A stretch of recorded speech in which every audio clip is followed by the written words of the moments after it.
MLA Shri Kandipudi Prasad గారికి, RTO గారికి, DSP గారికి, గౌరవ మాజీ ఎంపీ గారు శ్రీ నిజాం గారికి, గౌరవ మత పెద్దలు శ్రీ షమీముల్లా భాయ్ గారికి, గణేష్ ఉత్సవ సమితి అధ్యక్షుడు శ్రీ నాగేంద్ర గారికి, గణేష్ ఉత్సవంలో పాల్పంచుకుంటూ దేదీప్యమానంగా చిన్న చిన్న పొరపాట్లు ఉన్నా కూడా సామూహికంగా 1983లో జరిగిన ఒక సంఘటన తరువాత ఇప్పటిదాకా ఎలాంటి అవాంఛనీయ సంఘటన జరగకుండా చూసిన యావత్తు ప్రజానీకానికి శిరస్సు వచ్చి నమస్కారం.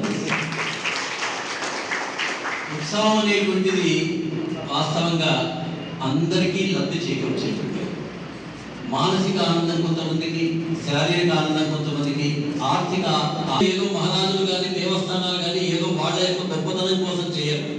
దాని ద్వారా మనీ సర్క్యులేషన్ జరుగుతుంది. పేదవాడి దగ్గర నుంచి డబ్బు ఉన్నటువంటి వాళ్ళ దగ్గర రకరకాలైనటువంటి వ్యాపారాలు జరుగుతాయి.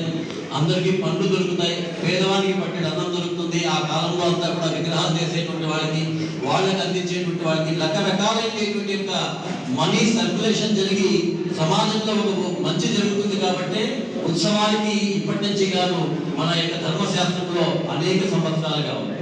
మనం చూస్తున్నాం రథోత్సవం. ఇంతకుముందు డిఎస్పీ గారు చెప్పారు, యావత్తు ఆంధ్రప్రదేశ్లోనే కాదు, నాకు తెలిసి ప్రపంచంలో కూడా అంత ఉత్సాహంగా నంబర్ ఎక్కువ రావచ్చు. ఈ రోజు చూస్తే అక్కడ ఉండేటువంటి యొక్క జగన్నాథ దానికి ఇంకా ఎక్కువ మంది రావచ్చు. కానీ ఉత్సాహం మాత్రం నేను మనసావాచ చెప్పగలుగుతున్నా, కదిరి లక్ష్మీ నరసింహస్వామి దేవస్థానానికి సమానమైనటువంటిది నేను ఇంతవరకు చూడలేదని మాత్రం నేను ఎప్పుడు కూడా చెప్పగలుగుతాను. అటువంటి ఉత్సాహంతో జరుగుతుంది. అలాగే ఇక్కడ గణేష ఉత్సవం కూడా 1981లో ప్రారంభమైనప్పుడు చిన్నగా ప్రారంభమై ఈరోజు దాదాపుగా వందలాది విగ్రహాలన్నీ కూడా వస్తూ ఉన్నాయి. అందరూ మనం కలుస్తున్నాం. చాలా సందర్భాల్లో ముస్లిం సోదరులు కూడా వాళ్ళ యొక్క మసీద్ దగ్గర అక్కడ ఉండి మనకందరికీ కూడా ఆహార పానీయాలు కానివ్వండి, డ్రింక్స్ కానీ ఇచ్చి మనల్ని గౌరవిస్తున్నారు. మనం కూడా అక్కడ ఉండేటువంటి మసీద్ దగ్గరికి వెళ్ళి ఒక టెంకాయని మనం ఇచ్చి చక్కెరని అక్కడ ఇచ్చేసేసి మనం గౌరవిస్తున్నాం. ఇది మనకు మొత్తం స్వామి యొక్క నరసింహస్వామి యొక్క తేరులో కూడా ఆనవాయితీగా అక్కడ ఉండేటువంటి యొక్క మసీదుకి రూపాయి పావలా చెల్లించడం అనేది ఉంది. అలాగే నానాదరు సందర్భంలో కూడా వాళ్ళు దేవస్థానాన్ని చెల్లిస్తున్నారు. ఇది మనం పెట్టినది కాదండి. పుల్లయ్య గారు ఉండేటువంటి వాళ్ళు ఆ రోజు కూడా ఇలాంటి సమస్య వచ్చి ఇలా నిలిచిపోతే ఆ రోజు తాత్కాలికంగా మొత్తం కోర్టు ఎక్కడ కానీ దేవస్థాన విగ్రహాల ఊరేగింపులకు అడ్డం చెప్పకూడదనే తీర్పు జస్టిస్ హృదయపుల్లా గారు ఇచ్చారు. దాన్ని మనం అందరం కూడా పాటిస్తున్నాం. మధ్యలో ఉన్న చిన్న చిన్న ఏర్పాట్లు కూడా మనం చూసుకుంటూ ఉన్నాం. కాబట్టి నేను ఉత్సవం అనేటువంటిది కేవలం వ్యక్తిగతంగా కాకుండా సామాజికంగా మన యొక్క పట్టణానికే ఒక శోభాయమానమే కాకుండా గొప్పగా జరుగుతుంది. కాబట్టి కొన్ని సర్దుబాట్లు ఎక్కడ చేయాల్సి వచ్చినా, అది అడ్మినిస్ట్రేషన్ తరఫున చేయాల్సి వచ్చినా, మనలో మనం ఏదైనా చేసుకోవాల్సి వచ్చినా కూడా వాటన్నిటినీ తీసుకుని ముందుకు వెళ్ళాల్సినటువంటి అవసరం ఉంది. ఏదేమైనప్పటికీ ఇప్పటిదాకా అంటే నేను నాగేంద్ర గారు కూడా అలా చెప్తున్నా, పీస్ కమిటీ మీటింగ్ కాదండి, ఇది కేవలం సమన్వయ కమిటీ మీటింగ్. దాన్ని ఆ రోజు నిజాం గారే ప్రతిపాదించారు. అశాంతి ఉంటే కదా శాంతికి సంబంధించిన మీటింగ్.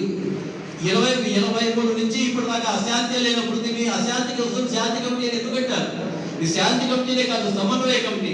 ఉత్సవం ఎలా జరగాలి, ఉత్సవం ఏ విధంగా వెళ్ళాలి అనేటువంటి సమన్వయ కమిటీ తప్ప దీనికి శాంతి కమిటీ అనేటువంటి పేరు అనవసరం అనేటువంటి విషయాన్ని మరొకసారి నేను కూడా ప్రతిపాదిస్తున్నా.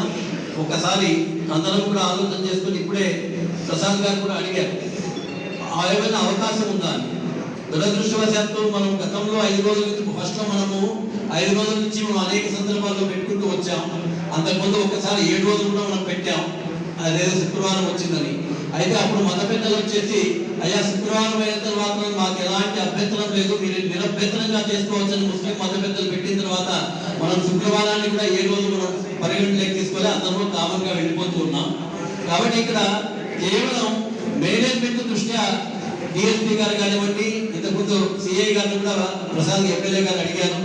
5 రోజుల వాళ్ళకు ఉండేటువంటి ఫోర్స్, ఈ జిల్లాలో ఉండేటువంటి ఫోర్స్ 7వ రోజులు అనేటువంటిది హిందూపూర్లో ఉంది, 9 రోజులు అనేటువంటిది ధర్మవరం పెనుగొండలో ఉంది. కాబట్టి 5 రోజులని వాళ్ళు అడుగుతున్నారు. దాని మీద మనందరం కూడా సహకరించుకోవాల్సినటువంటి అవసరం ఉంది. లేదా అది మళ్ళీ మనం మాట్లాడేసుకొని ఏదైనా అవకాశం ఉంటే మాత్రం దయచేసి ఏం లేదు. ఇప్పుడు ఏమవుతుందంటే చిన్న విగ్రహం ఉండే చోట వాళ్ళు ఏదో తక్కువ ఖర్చు పెట్టుకుని 50,000 60,000 ఖర్చు పెట్టుకుంటారు. పెద్ద పెద్ద విగ్రహాల దగ్గర వాళ్ళంతకు వాళ్ళు ఉత్సాహంగా ఒకసారి డొనేషన్స్ పోయినటువంటి వాళ్ళు అక్కడ జరిగితే ఉత్సాహం చేసి వాళ్ళు లక్షల రూపాయలు కూడా ఈ రోజు ఖర్చు పెడుతున్నారు. ఒక రకంగా అంటే అంత పెద్ద మొత్తం సమాజంలో డిస్ట్రిబ్యూట్ అవుతుంది. 5 రోజుల బదులు 7 రోజులు అంటే కొంత బర్డన్ అయినా కూడా చేసుకునే అందరూ కూడా సిద్ధంగా ఉన్నారు. ఏ మాత్రం అవకాశం ఉన్నా మా రిక్వెస్ట్ ఏంటంటే బయట నుంచి ఫోర్స్ తెచ్చే అవకాశం. ఇప్పుడే చెప్పారు పెద్దలందరూ, ఇది శాంతి సమావేశం కాదు, ఇది ఒక వినాయక చవితి యొక్క కోఆర్డినేషన్ కమిటీ, సమన్వయ కమిటీ అని చెప్పి బాట్సారి అన్న గారు, అదేవిధంగా మా కన్నల్ నిజాం ఎంపీ మాజీ ఎంపీ గారు అన్నారు. అదేవిధంగా ఈ వేదికను అలంకరించేటువంటి ప్రస్తుత శాసనసభ్యులు మనందరి నాయకులు కందికొండ వెంకట ప్రసాద్ గారికి ముందుగా ఆయన శాసనసభ్యులుగా ఎన్నికైన తర్వాత ఇది ఆయన ఆధ్వర్యంలో జరిగేటటువంటి మొట్టమొదటి పండుగ కాబట్టి అందరూ ఆయనకు కరతల ధ్వనులతో స్వాగతం పలుకుతూ జరగబో పండుగను సజీవుగా జరుపుకోవడం కోసం మనమందరం కంకణబద్ధులు కావాలని, అదేవిధంగా ఇప్పుడే మౌలానా సమీల్లా గారు చెప్పారు, మేము ఏ రోజు కానీ ఏ దినం కానీ ఎప్పుడు కానీ ఎన్ని రోజులు కానీ ఈ పండుగ చేసుకోవడం కోసంలో మాకు ఎలాంటి అభ్యంతరాలు లేదని చెప్పడం జరిగింది. అదేవిధంగా ఈ కదిరి ఒక విషయం చెప్పదలుచుకున్నా, ఎప్పుడో ఈ 360 సంవత్సరంలో ఉంటే దాదాపు 364 రోజులు మనం ఏం చేస్తామంటే రే అన్న అన్న గడిగెనగెంగే అనేది, రే ఉన్నాయే వాంగింగిరే అనేది.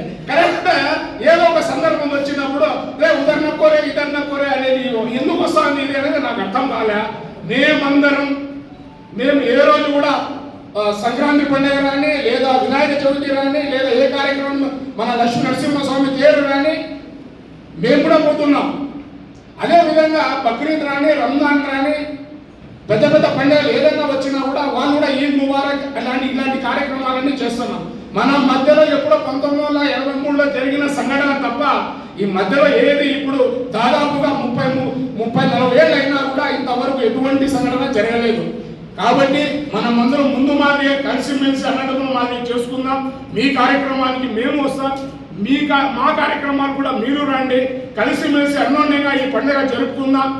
మన ఎమ్మెల్యే గారు ఈ కదిరి పట్టణం మీద ఒక సినిమా ఉంది, శ్రీమంతుడు సినిమా. ఆ సినిమాలో ఏమంటా అంటే ఈ ఊరు నాకు చాలా ఇచ్చింది, ఈ ఊరి కోసం నేను ఏదో ఒకటి ఇవ్వాలా అని. ఈ ఊరి కోసం ఆయన చాలా చేశాడు, ఈ ఊరి ప్రజల బాగోగుల కోసం ఆయన చాలా చేశాడు, ఈ ఊరి మంచి కోసం ఆయన కంకణబద్ధులు అయ్యాడు. కాబట్టి ఆయన అందరూ కుల మతాలకు అతీతంగా సహకరిద్దాం, కదిరి శ్రీమంతుడి పేరు నిలబెడదామని చెప్పి సందర్భంగా తెలియజేసుకుంటున్నాం. జై భారత్.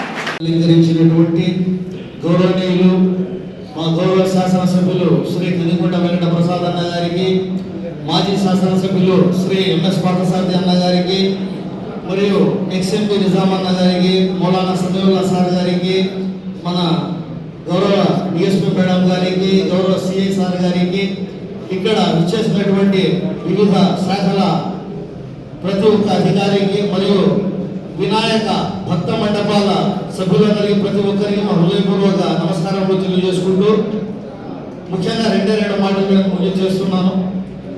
మన పుట్టపర్తి సాయిబాబా గారు ఒక స్లోగన్ చెప్పారు, మతములన్నీ వేరు మార్గము ఒక్కటే. మతములన్నీ వేరు మార్గము ఒక్కటే, దర్శనములు వేరు దైవము ఒక్కటే, ఆభరణములు వేరు బంగారం ఒక్కటే, పుష్పములు వేరు పూజ ఒక్కటే అంటారు. మన మతం వసుదైవ కుటుంబం. దయచేసి భిన్నత్వంలో ఏకత్వం ఎక్కడన్నా ఉందా అంటే అది మన పవిత్ర భారతదేశంలోనే ఉంది. ప్రతి ఒక్క ముస్లిం 5 పూటల తన నమాజులో ముద్దాడే నేల ఏదంటే మన భరతమాత అని చెప్పేసి ఈ సభాముఖంగా తెలియజేసుకుంటూ, మేము చనిపోయినప్పటికీ కూడా మమ్మల్ని ఖననం చేసేది కూడా ఈ భూమిలో అని చెప్పేసి తెలియజేసుకుంటూ, మనము ఈ భూమాత బిడ్డలము, మనందరం అన్నదమ్ములము, పరస్పరం ఒకరినొకరు గౌరవించుకుంటాము. ఇంతకుముందు మా గౌరవ మాజీ శాసనసభ్యులు శ్రీ ఎంఎస్ పార్థసారథి గారు ఒక మాట అన్నారు, చాలా మంచి మాట. అది మా తాతగారు చెప్పే మాట. మన మక్కా అలంఫావలి మసీదు ఏదైతే తేరు ప్రాంతం ఉందో ఆ మసీదు దాదాపు 750 సంవత్సరాల చరిత్ర కలిగిన మసీదు.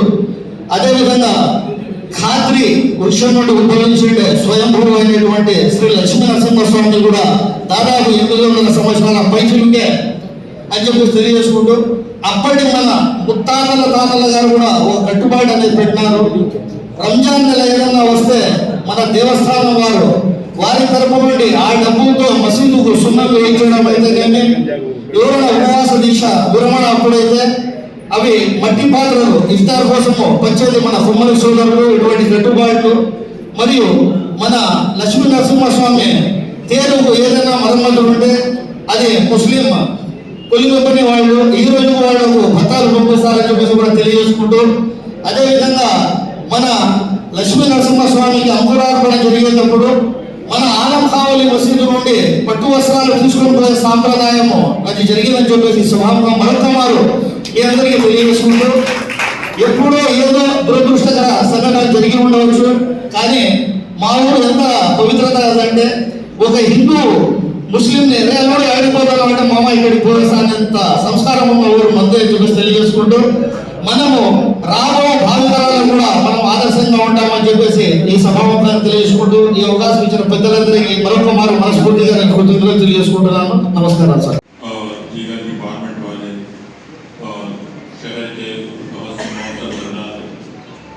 सबको मेरा सलाम। मुझे तेलुगु इतनी प्योर नहीं आती, फिर भी बात करने की कोशिश करूँगा। समझ आएगा उर्दू में ही बोलना। ये विनायक ज्योति की ईद मैं समझता हूँ पूरे फेस्टिवल में ये फेस्टिवल बहुत ज़्यादा ग्रेट है। हो सकता है दीपावली या उगादी या बड़ी ईद हो, लेकिन दिखने में सबसे बड़ी और सबसे ग्रेट विनायक की ज्योति नजर आती है। उसकी वजह क्या है? ये एक ऐसा फेस्टिवल है जिसमें हर डिपार्टमेंट वाला आपकी खिदमत करता है। इस फेस्टिवल की खिदमत में हर डिपार्टमेंट वाला लग जाता है और हर एक ये चाहता है कि ये फेस्टिवल बहुत ही शांति और अमन के साथ गुजर जाए। और जब सारे डिपार्टमेंट वाले इसको हेल्प करने के लिए अपनी हर ड्यूटी निभाने के लिए तैयार रहते हैं, तो हम भी अपने मुस्लिम कम्युनिटी की तरफ से आपको जितना हेल्प चाहिए और जिस तरीके की हेल्प चाहिए हम करने के लिए तैयार हैं। और साथ साथ में और एक भी बात मैं आपको क्लियर कर दूं, आपके इस प्रोग्राम में हमारी मस्जिदों में हमें कोई परेशानी नहीं होगी। आप जिस वक्त चाहें, जिस दिन चाहें, जैसा चाहें लेके जा सकते हैं, आपको पूरा पूरा हक है। हम इसके लिए हर तरह आपका कोऑपरेट करेंगे और आपको हर तरह से हम आपका साथ देंगे। बस यही चंद बातों पर अपनी बात को खत्म करता हूँ। ये मौका दिया, सबका शुक्रिया।